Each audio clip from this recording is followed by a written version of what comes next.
sort of go by a duck when I, work on a film, and or like work on a painting, because if you study a duck, you'll see certain things. You'll see a bill, and the bill is a certain texture and a certain length. Then you'll see a head, and the feathers on the head are a certain texture and it's a certain shape, and it goes into the neck. Yeah, but I wanted a silver goblet. Yeah. Did you want cream for your coffee? Please. And yours is decaf? Yes, thank you.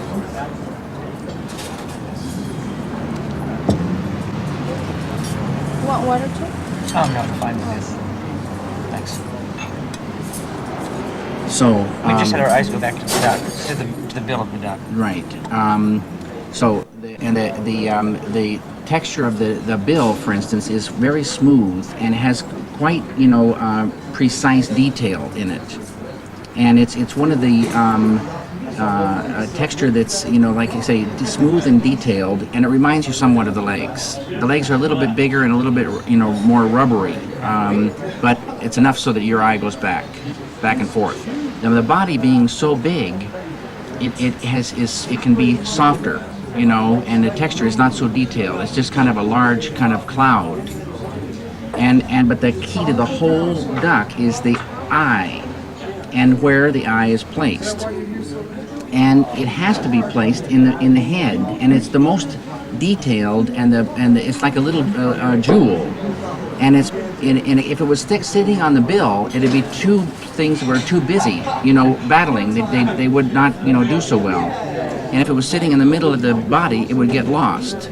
So again on the legs, it just wouldn't work. Right. And you can see that, but it's so perfectly placed to show off a jewel right in the middle of the head like that, next to this S curve, and with the bill sitting out in front, but with enough distance so that the eye is very, very, very well secluded and set out.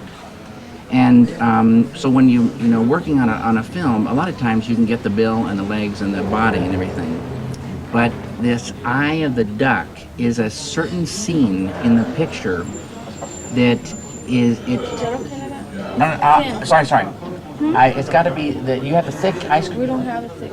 I don't believe it. They don't have it. You don't have it anymore. What happened to it? I don't know, the machine is broken. Oh, the machine is broken. Okay. Did you want to get there? No. Thank you very much. Just the water would be great. Thanks a lot. We're losing this. We can actually talk freely. I cannot believe it. What are we doing? We lost the whole duck. They haven't been shooting. They're not hitting where the woman came. Oh, they stopped. Well, like maybe what we were talking about films, because everybody has a camera and everybody has film.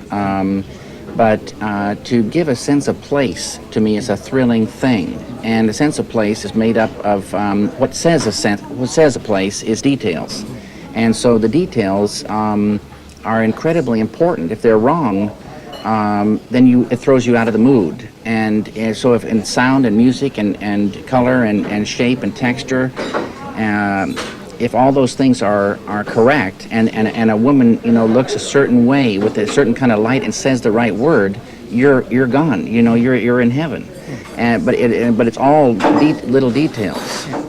Well, what would a person have to say to make this place seem wonderful? You'd have to do some work here. Yes, it's. But this could be really kind of wonderful if certain things were to happen in the center of this room. Like what? Well, if a very, very heavy-set woman came in the middle with a microphone and started eating, a hot dog and telling really foul jokes and maybe sing some songs, it would change the atmosphere quite a bit, and it would work in this locale. No, it actually would. I wish you'd come in. I wish you would. It would be fantastic. Yeah.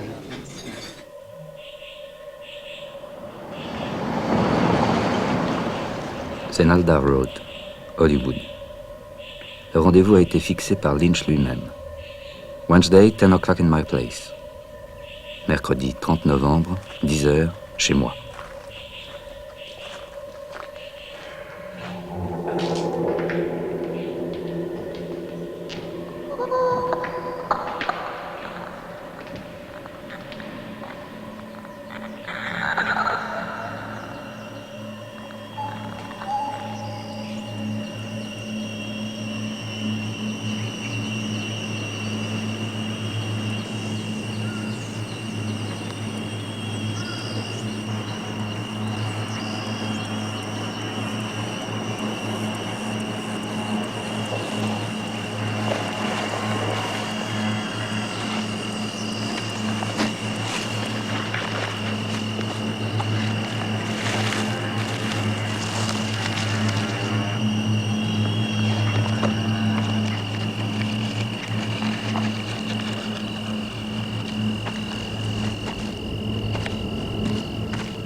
You don't want to put a date yet? Okay.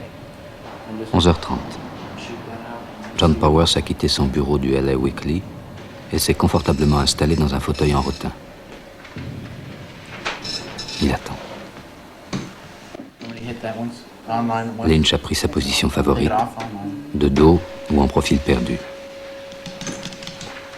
En ce moment, il travaille à l'adaptation d'un roman noir d'Eric Knight. You play the black and the red comes up.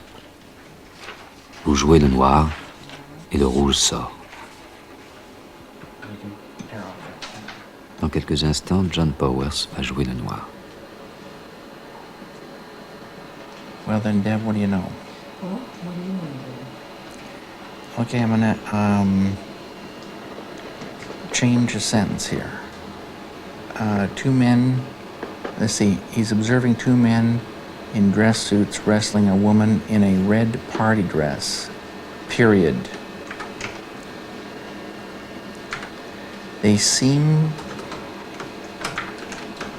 to be trying to get the woman,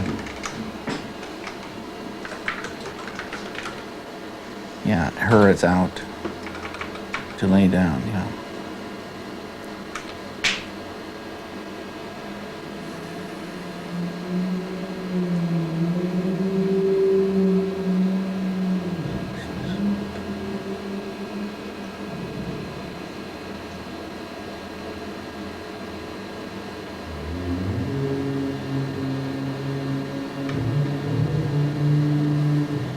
Do you want to take it and stand down?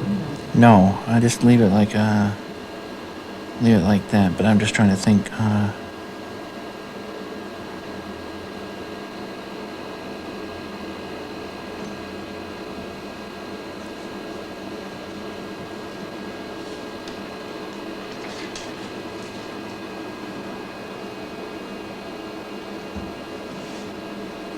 why don't you say Nick doesn't like this after her mouth, you know.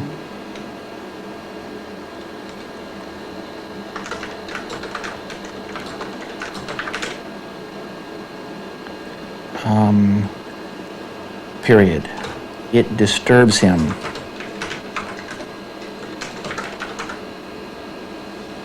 And then he leaves the room.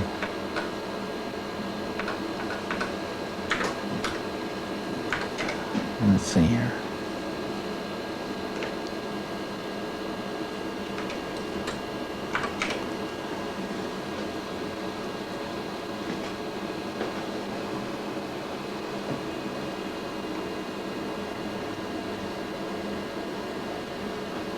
Stingo. Stingo, that's right. Exactly right. Stingo. Mm-hmm. And that's a nice name, too.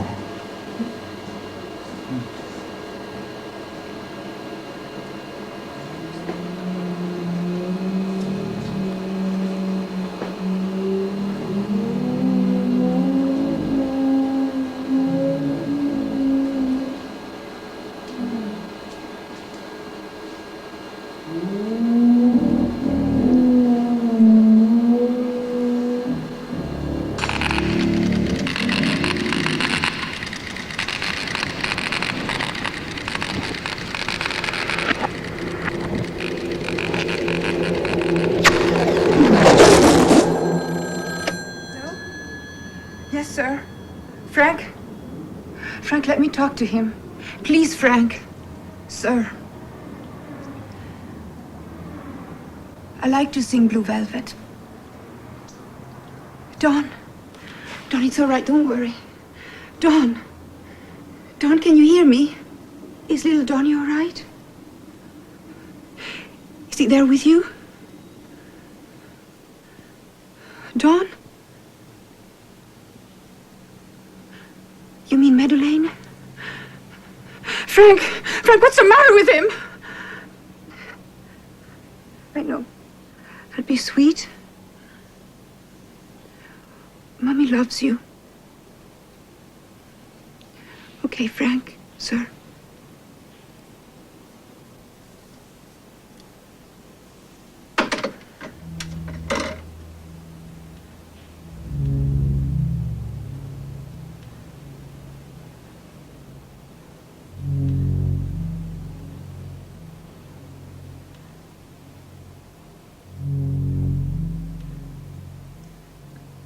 That's a cool hat. Where'd you get it? This hat?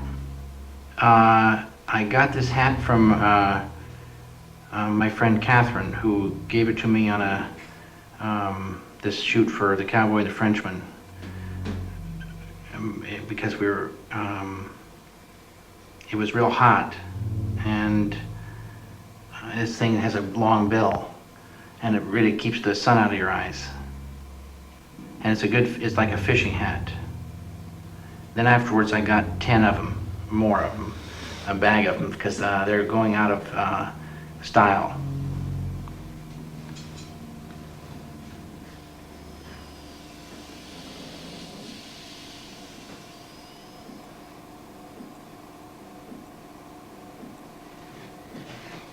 What's that you're doing? This is a sculpture of a small nude woman that I'm going to photograph, and I may be building it for. I'm going to build it and photograph it, but I think it will be in Interview magazine. But if it doesn't go there, I'll just save the photo. But I'm kind of interested in building some small people and putting them in environments, and then photographing them. Why? Well, there's no real good answer for that. Are there any bad answers for that? No. Well, there's probably a lot of bad answers, but I don't want to give you one of them. Oh, that's very thoughtful. Yeah.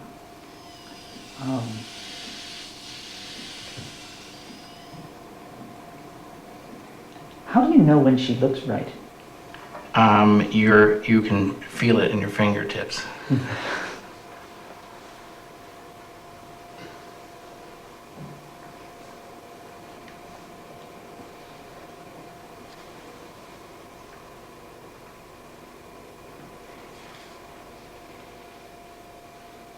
If you put a brunette wig and arms on her, she would look a bit like the thing in Blue Velvet,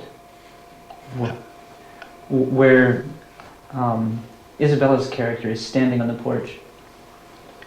Well, I'm not so sure about that, but she could. Could you be more ambiguous?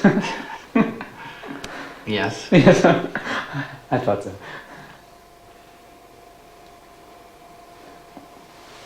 What's the difference?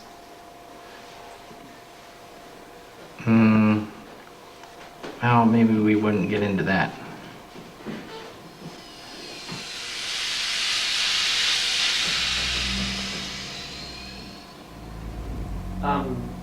You seem to like distorted faces. Is that true? Well, maybe it's going to. Yeah, I do. Did you find them beautiful? Yeah. In what way? Well, they they're more powerful. They move me.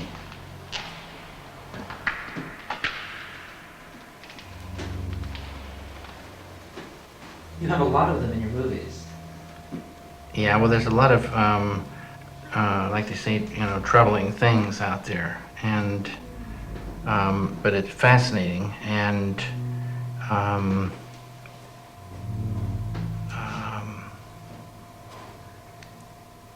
I like to try to, figure out, like to examine this, distortions. Do you find that most people's sense of what's good looking is too conventional? Well, yeah, but like you got a melody, which is beautiful, but it's also nice to go off on these little, riffs and do some kind of strange variations on a theme.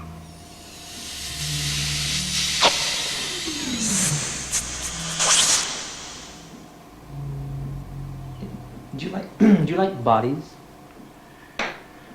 Yes, I do, John. The reason I ask is because when Eraserhead came out, a lot of the critics said that you seem to be somebody who's very much disgusted by bodies. Yeah, I know. I think that the critics, I'm sorry, John, but you get on an angle, and then they have to kind of like justify it, right? And then you're stuck with it, and then people read these things, and years later they pop up again. I mean, it doesn't mean much, really. It's just the way they happen to see it. Who knows what the whole truth is? How about you? You know?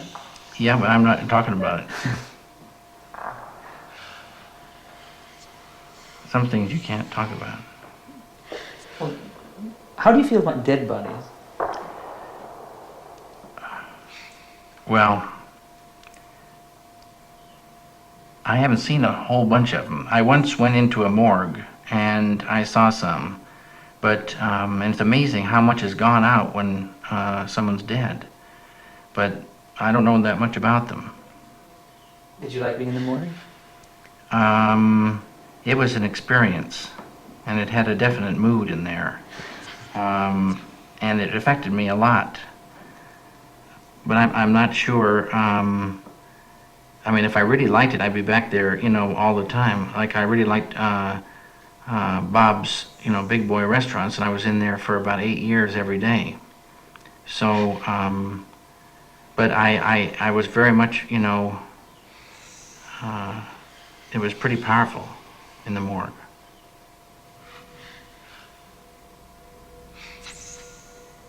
In Blue Velvet, there's some dead bodies as well. Yeah, there's a couple of them, yeah. Yeah.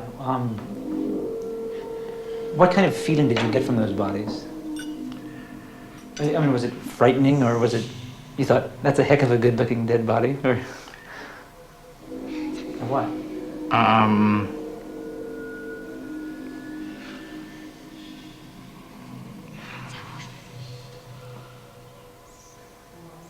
Well, they're not really frightening because you're right there in a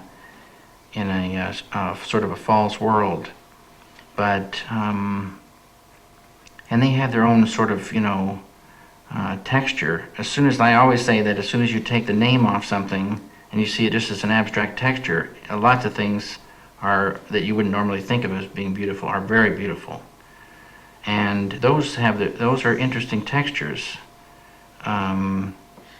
But and so they got their own beauty to them.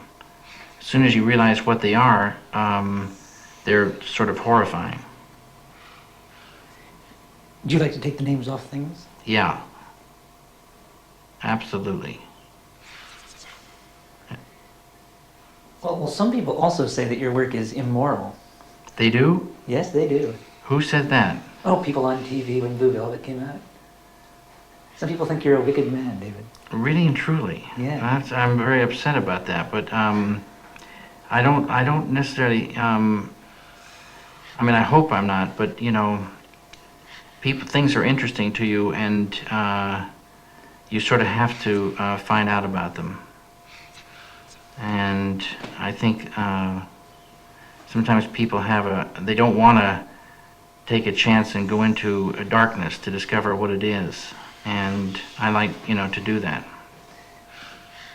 Do you do it by choice? Yeah. I mean, I don't have to, go in there, but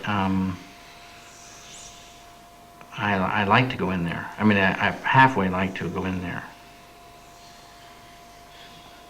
Only halfway? Yeah, but I like to yes, halfway. That's why I like to go to well-lit places. So I can, if I fall into some strange place, I can come back out and, have a cup of coffee.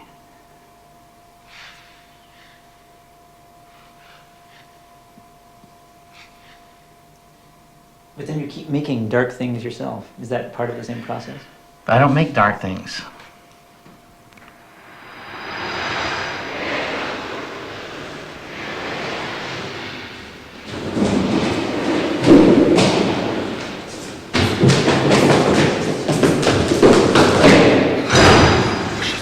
Don't say anything. Go in the closet. Don't say anything, or I'll kill you. I mean it.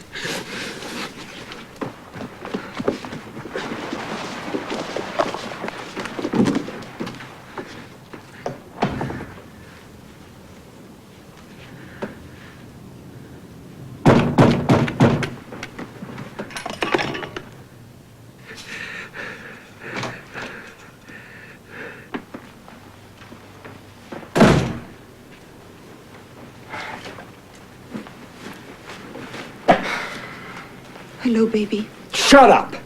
It's Daddy, you shithead. Where's my bourbon? Can't you fucking remember anything?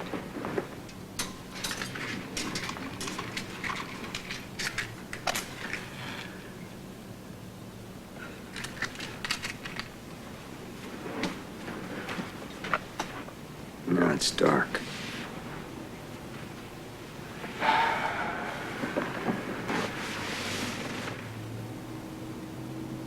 Spread your legs.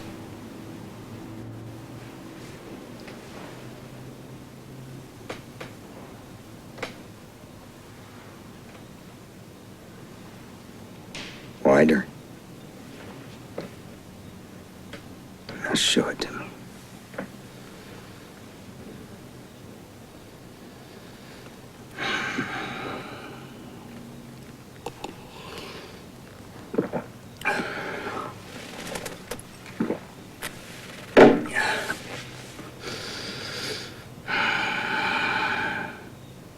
Don't you fucking look at me.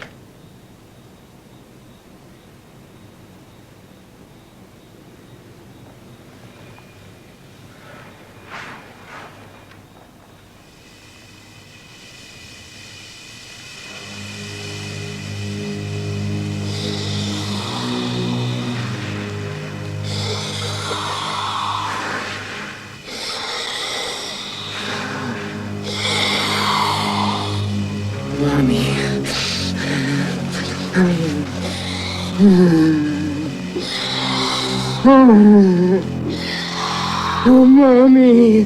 Mommy! Do you know more than you're saying? Well, I doubt it. Does that mean yes or no? I won't even want to think about it anymore. Okay.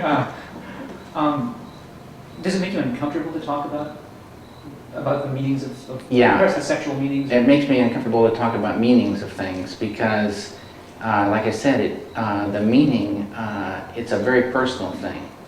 And the meaning for me is different than the meaning for somebody else. And there's a lot of dead authors and that you can't go and dig up and ask them what they meant. And yet you read their things and they strike you, sometimes very powerfully. And you make something and you put it out, and that's the end of the story. And should people not care about what experiences you've had that somehow... Well, it could be interesting, but it might not be very interesting. Most of the time, the magic is in the work and not in the person that did it. Well, is it possible that I, for example, could find clarity about your work that would make it richer and better from talking to you about specific things in it. Yeah, you might.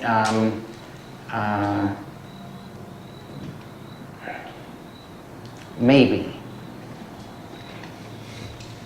Maybe. Maybe. Yeah.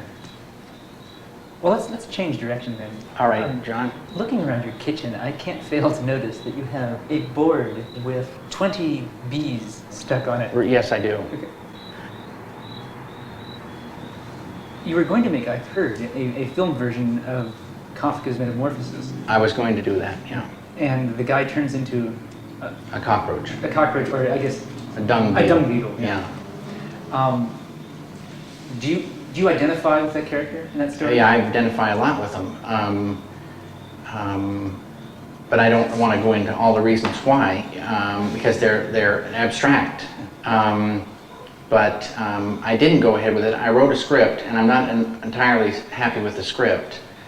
And something is just not right about it. Something's missing, and maybe it'll pop in later on. But the main reason I didn't go through with it is this beetle costs so much money to make, and even so, I don't know if technology is really ready to build a beetle that works like I'd like it to work. And so it's a very risky thing to do that film right now. Let's presuppose for a moment that I could give you $5 million to build the greatest beetle of all time.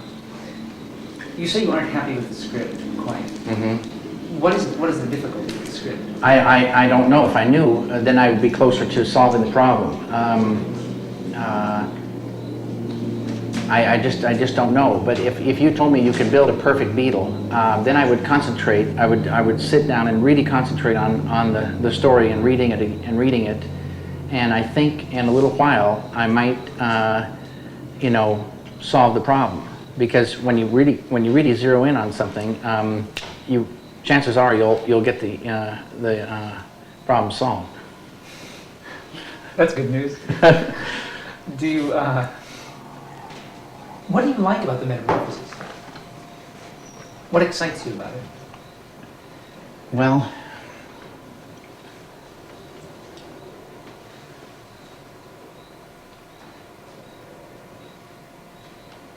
there's a definite things, but it seems so strange to talk about it, because it's a story that millions of people have read and about 100,000 people have written about, and each one has seen it from a slightly different angle.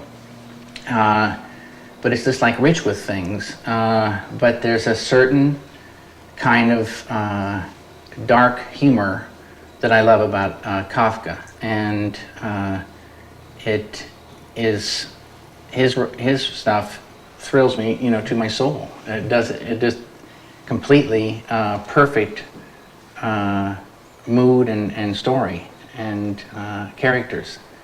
So I like pretty nearly everything about it. You talk about the dark humor. Do you think of yourself as being a humorous filmmaker? Yeah, in a way.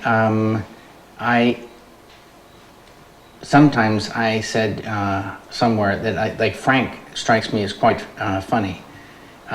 He's frightening, but he's completely driven, and there's humor in that.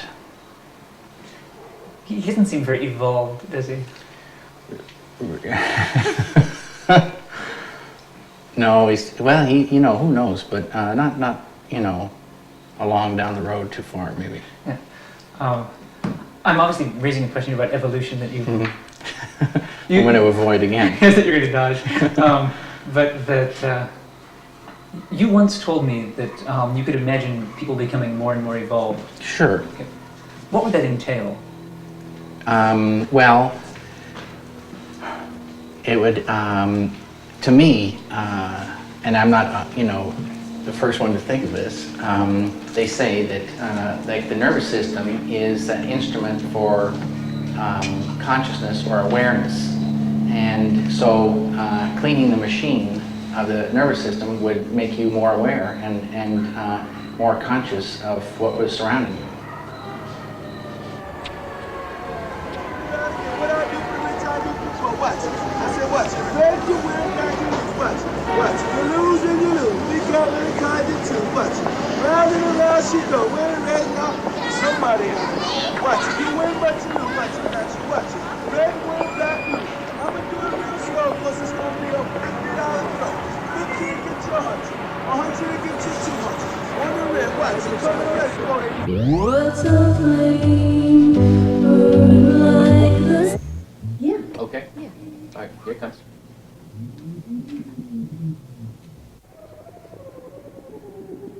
Floaty, floaty, floaty.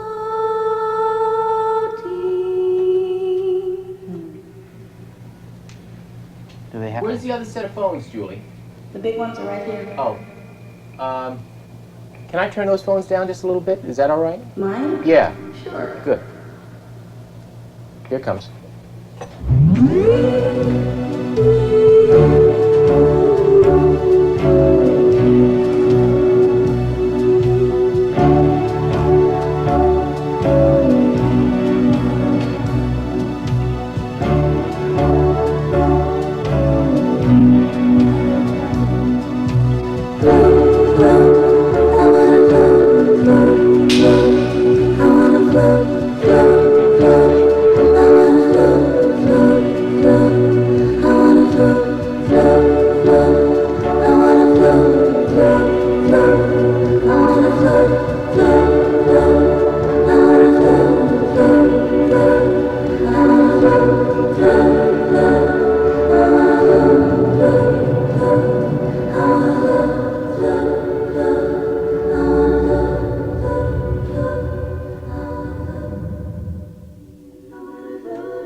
Right?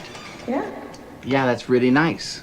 I wonder if we should do a top one on that, too. Do I hear That'd it? be 9 voices we'd have on the end of this thing.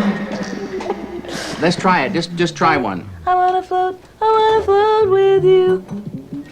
Yeah. I wanna float with you. Absolutely beautiful, Julie. Okay. Here goes.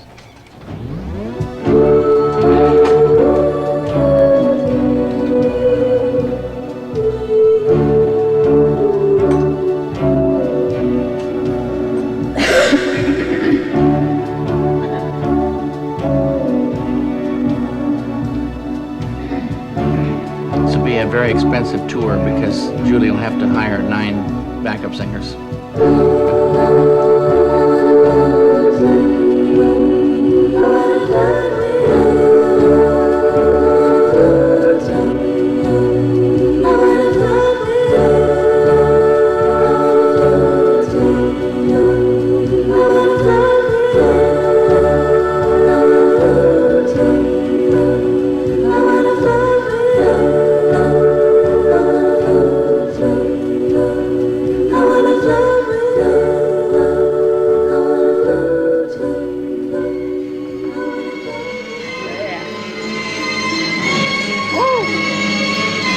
The ladies, man, isn't he? The ladies, man, a little kiss, yeah? Come on.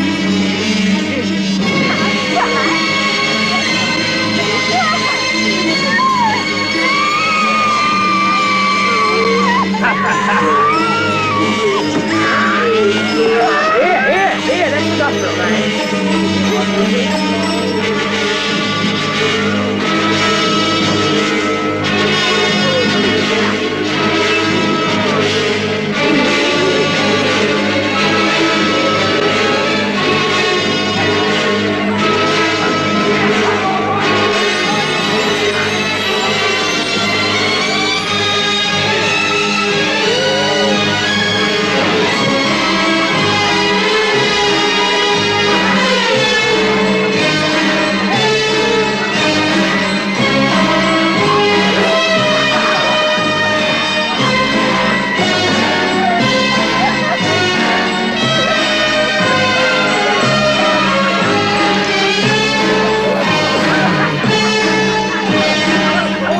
Keep the noise down. Now keep it quiet. Quiet. Hey. Quiet.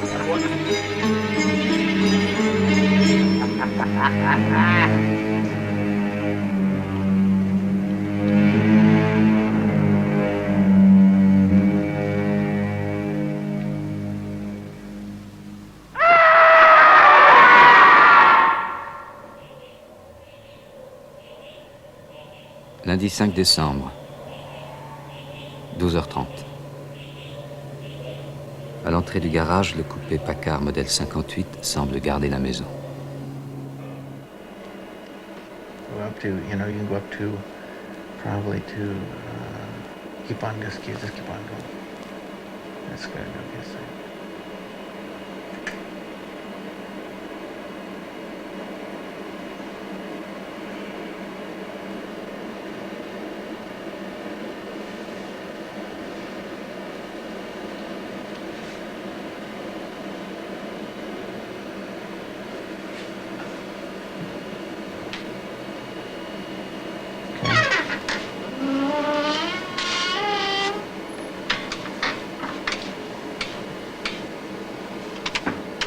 Henry, may I speak to you a minute? Over here.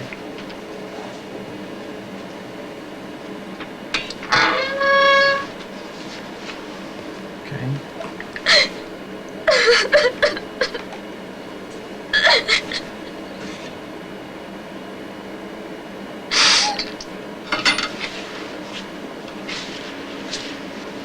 I think I just had a hard time watching the cassette and trying to confirm it myself. Because just the cut to and the dissolve and all of that. I just couldn't do it. Yeah, I remember that. Keep on going down. No, that's too far. Just go back to the cassette. Did you and Mary have sexual intercourse? Why? Did you? Why are you asking me this question? I have a very good reason. And now I want you to tell me. Okay. I'm very... I love Mary. Henry, I asked you if you and Mary had sexual intercourse. Well, I don't think that's any of your business. Henry! Sorry. You're in very bad trouble if you won't cooperate.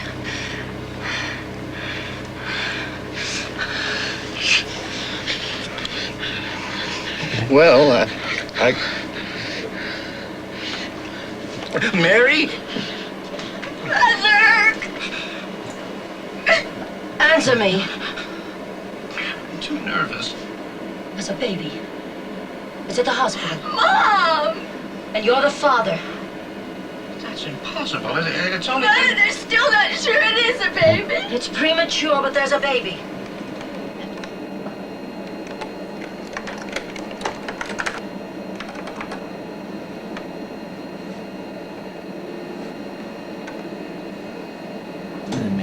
I don't see how I can make that no. I don't see how I can. It's coming Out, yeah. Okay. Those two are only out. Okay.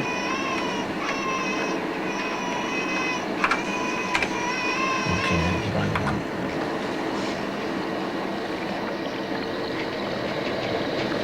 Yeah, from who to yes.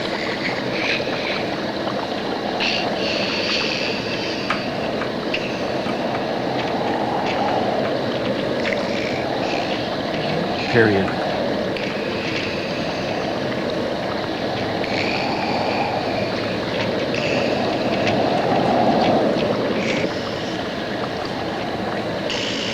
And change that to singular.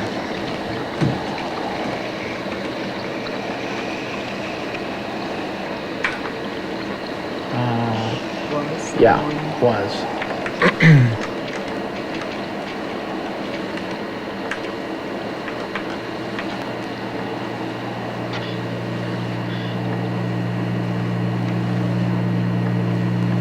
Now I think that no, the next part is out. This right here, there is, man, that's, but you're gonna have to hold that. You're gonna move that. Ending where? Let's see. Okay, just a second.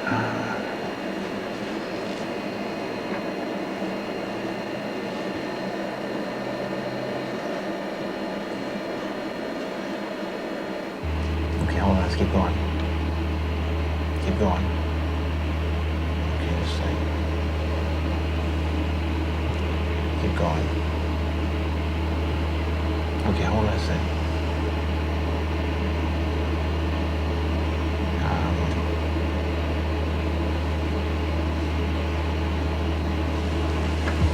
Right after 2 o'clock, stop. Can I spend the night here? No, all that's out. Deleted. Yeah.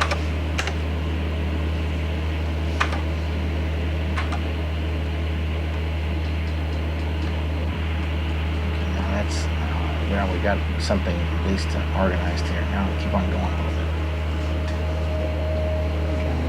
So, well, at least we've done some editing. I'm getting too hungry to think about this stuff right now.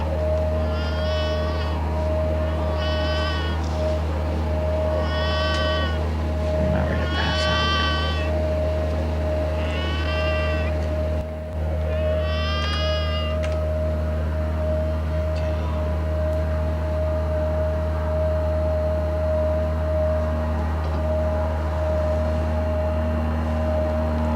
We have to rewrite this.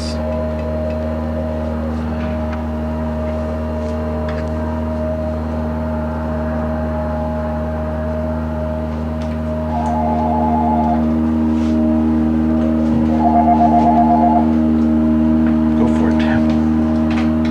Good afternoon, David Lynch's office. Hi, Mark, how you doing? No, but can I call you back? Okay, you're at home? Terrific. Bye-bye. Okay, no.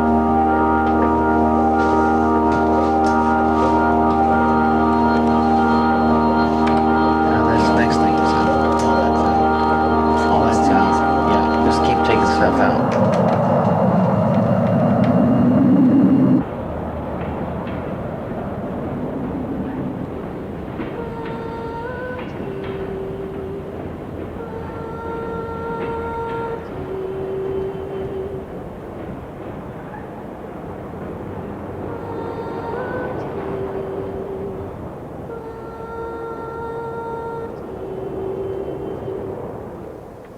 I actually have some photos. I think are kind of interesting. And I was hoping I could show them to you and sort of ask what you think. Or Mardi 6 décembre. here's one I think that. What's that on her cheeks? Well, I don't talk about those things, but this is the lady in the radiator, and it's a very beautiful photo. Isn't it? Yeah, quite nice. Do you think she's a beautiful woman? Extremely beautiful. Why? Because she's so happy. Because she's so happy. Uh-huh.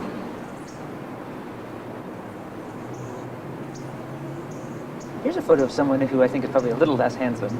But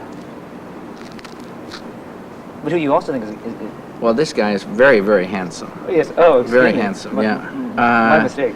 Yeah, this is Jack Henry. Jack, you know, is completely disciplined, and you know, together we would work out a scene in like the smallest details, and talk about why maybe an eye would, you know, drift, you know, just a quarter of an inch over somewhere, and it was fantastic working with Jack. Did you ever write any of Eraserhead with him in mind? Or? No. I met Jack after I wrote it, and it's just sort of amazing. One of the most amazing things about Jack is the fact that his hair is able to stand up, and I never, you know, dreamt I could be so lucky to find someone like that. Oh, you also seem to like sort of very physical manifestations of like the terror of life. I mean, here you have, which it seems to be sort of fear or anxiety and dread. Yeah, anxiety and confusion, and fear, for sure. Do you feel that yourself? Oh yeah, you bet. You seem like such a cheerful guy, though. Well, I'm pretty cheerful. Like they say, laughing on the outside. It is. Yes, but Henry on the inside. Right. Yeah, No, it's a fearful place that we live in, and it's filled with darkness and confusion. like what? Like what? What's the darkness? Well, it's darkness, meaning that it's an absurd world packed with people who don't know what they're doing, and are kind of, they become more confused and sometimes angry, and so it becomes a frightening place. Do you know what you're doing? No, I don't. Not at all. No. Well, I know. I sometimes have an inkling of a direction in which to start. Yeah.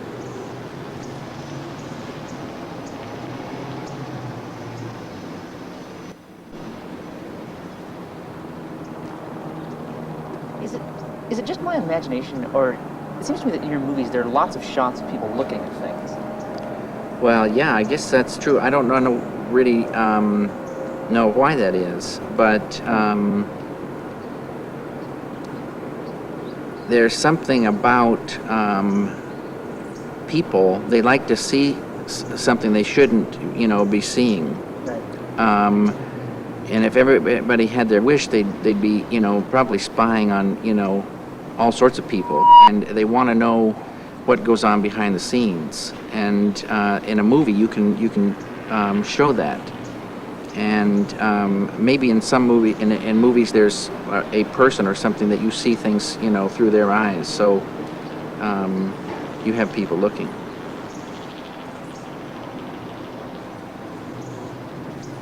Well, I like eyes closed too. And somehow when the eyes are closed, you immediately start going inside and thinking what they're trying to figure out, what they're thinking or feeling. And it's a beautiful thing. A rather famous shot from Blue Velvet. Right. Yeah. Why a severed ear? Well, I don't know exactly why that happened.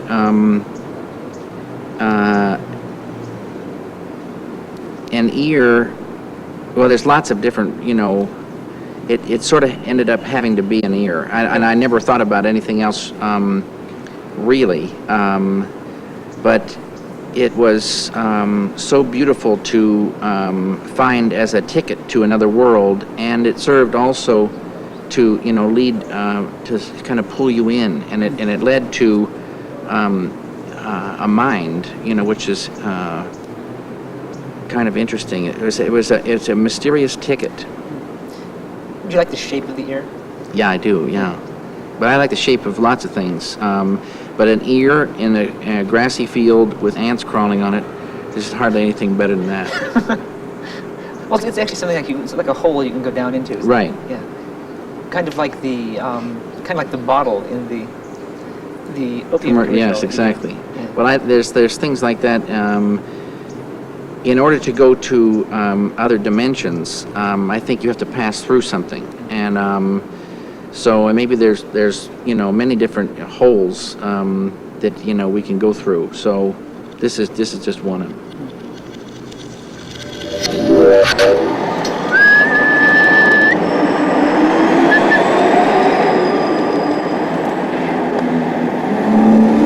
Stay on a little. Jack? Remember when you said delivering the Wall Street Journal at rush hour on Olympic? On Olympic Boulevard.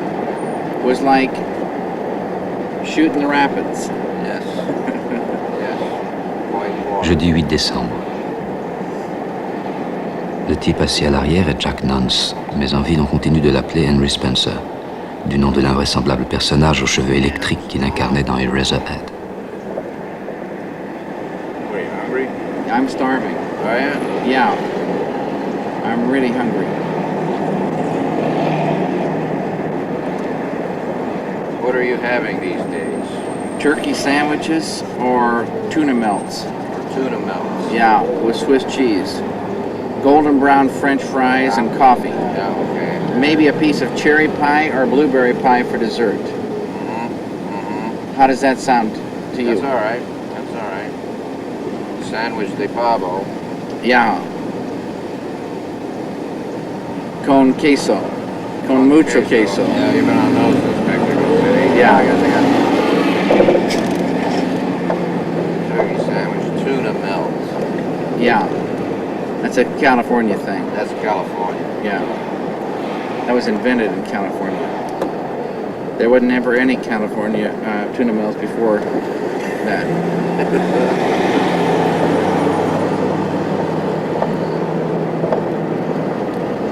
Now I think we gotten lost here, Jack. Are we heading up toward Maine? Yeah, we're heading toward Maine. Okay. This is first. This is first. We're going through here. Here we go. Through we go. I want to hear that guy. Can we go back? Is he talking out loud on the corner? He was talking to you, I thought. Yeah, I want to go back and hear him.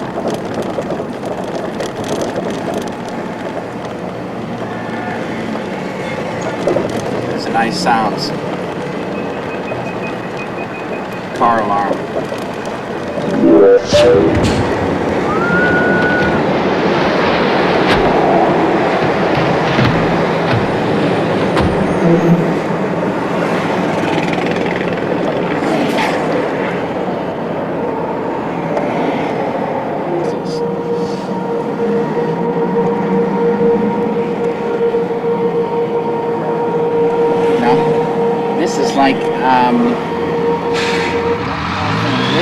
An incredible environment.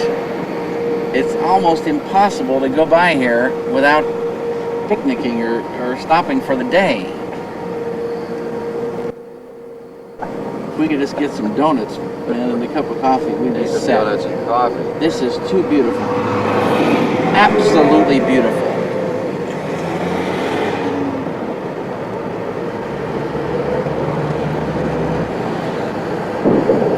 Isn't this beautiful right here? Man, that's beautiful. That's WPA. Yeah, they don't make 30s. Yeah, this is our hall right here, Jack. Right there. That's our tunnel. That's our tunnel. Yeah, of course it is. We couldn't. That's the tunnel right there.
This really is, you know, it's just great to be back here.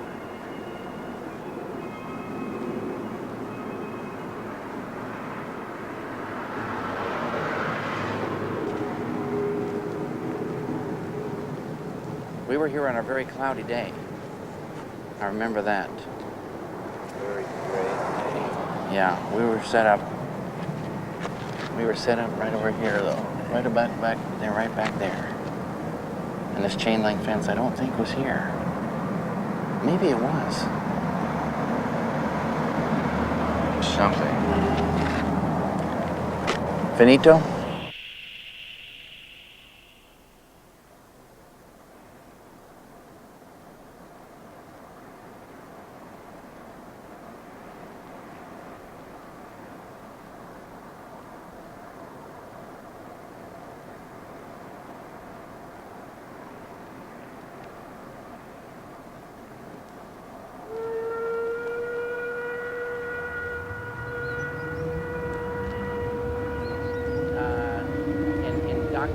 look of a picture, and it's kind of incredible how the mood changes, and it has to be a precise thing.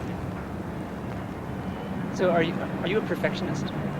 Yeah, well, not really, but I mean, things they've got to be in the ballpark, and then you see that it starts to work, and maybe sometimes it's a bigger ballpark than others, but it has to work, and so you have to keep working till it works as best as you can. Sometimes you make mistakes, and when it doesn't quite get there. Are you hard to work for? No, I believe in a family type atmosphere where people are free to experiment, and if you put a false sort of fear over that, you will kill creativity, and it's an absolutely sickening thing. Certain people have reputations of being very hard on a crew, and I think it's really kind of stupid. Yeah, I mean, that's interesting just because you have a reputation for making movies that are so much your movies. Yeah, but I always say people have to, we all tune into the same thing. Ideas come from somewhere. Ideas are the most important things. Once you have an idea, others can tune into that, and then they're working, right with you, and they know when it's working just as much as you do, most of the time, or else they're very, very close. Once they start tuning in, they bring you certain types of guns instead of other